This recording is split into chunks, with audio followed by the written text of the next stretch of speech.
Mesdames, Mademoiselles et Messieurs, bienvenue sur le journal de ce jour.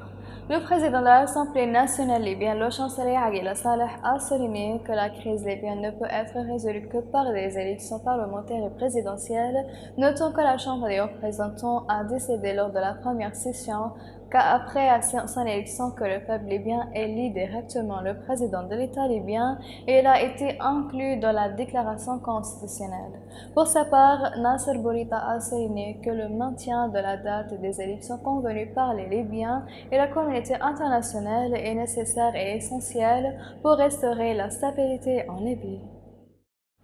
Le Conseil présidentiel a appelé les partis qui sont toujours en conflit armé dans le quartier de Salah ad-Din à Tripoli à arrêter immédiatement et à regagner leur caserne sans délai,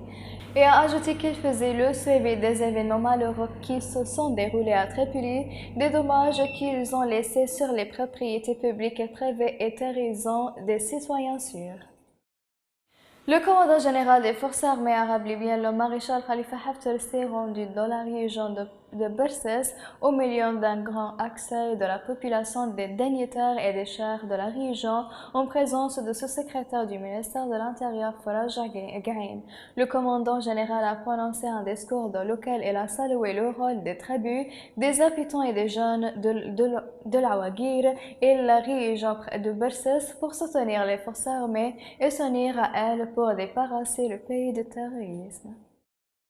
L'unité des tâches spéciales du bataillon Tarik Benzia, chargée de chasser les éléments terroristes dans le sud-ouest, a réussi à arrêter le terroriste Jouel El-Hasnaoui de l'organisation extrémiste CACS après avoir surveillé ses déplacements et recueilli des informations importantes sur son activité terroriste et lui précédait diverses armes, munitions et équipements militaires. Le Masmari a ajouté que le terroriste a été se préparer à transporter des munitions, des armes et des terroristes vers le Mali, le Jabal al-Abyad, l'Algérie et la Tunisie. Mesdames et messieurs, la fin de la journée, merci de m'avoir attiré votre attention et au revoir.